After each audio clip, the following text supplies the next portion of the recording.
Good evening. This is Monday, the 28th of June, 2021.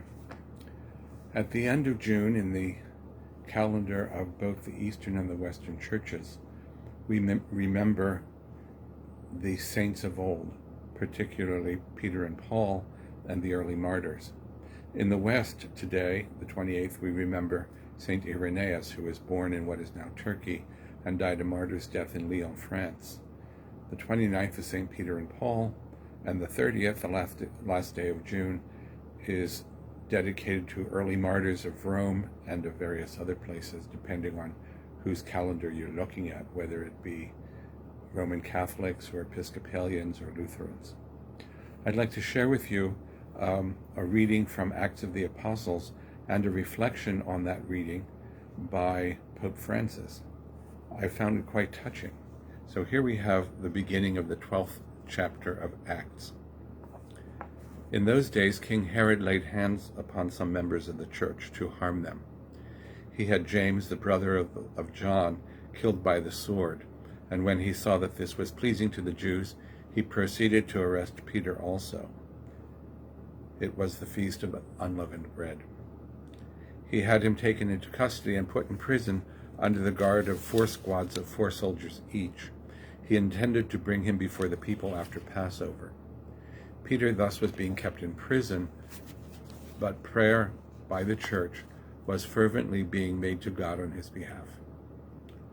On the very night before Herod was to bring him to trial, Peter, secured by double chains, was sleeping between 2 soldiers, while outside the door guards kept watch on the prison. Suddenly the angel of the Lord stood by him, and a light shone in the cell. He tapped Peter on the side and awakened him, saying, "Get up quickly." The chains fell from his wrists. The angel said to him, "Put on your belt and your sandals." He did so. Then he said to him, "Put on your cloak and follow me." So he followed him out, not realizing that what was happening through the angel was real. He thought he was seeing a vision. They passed the first guard, then the second, and came to the iron gate leading out to the city, which opened for them by itself. They emerged and made their way down an alley, and suddenly the angel left him.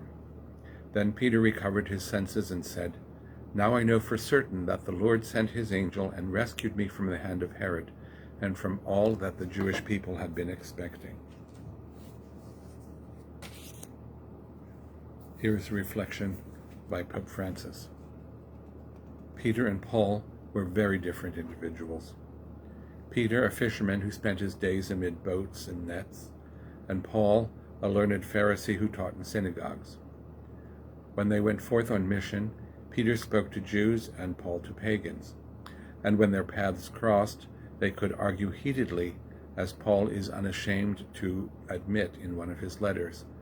See Galatians chapter 2. In short, they were 2 very different people, yet they saw one another as brothers, as happens in close-knit families where there may be frequent arguments but unfailing love. Yet the closeness that joined Peter and Paul did not come from natural inclinations, but from the Lord. He did not command us to like one another, but to love one another. God is the one who unites us without making us all alike. God unites us in our differences.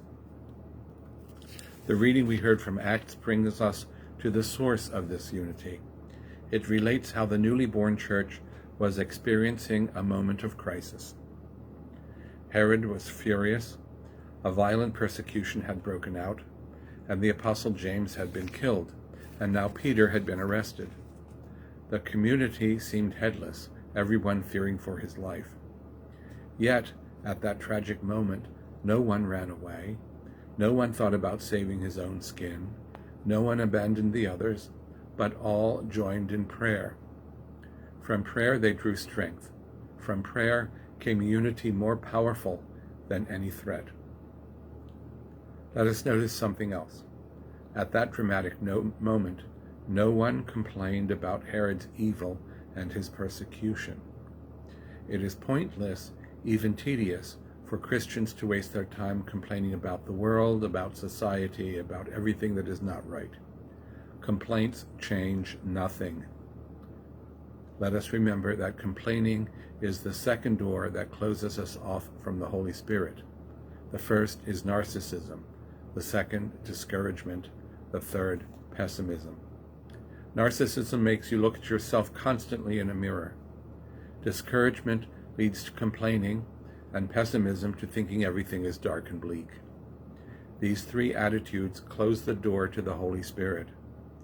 Those Christians did not cast blame, rather they prayed. In that community, no one said, if Peter had been more careful, he would not be in this situation. No one. Humanly speaking, there were reasons to criticize Peter, but no one criticized him.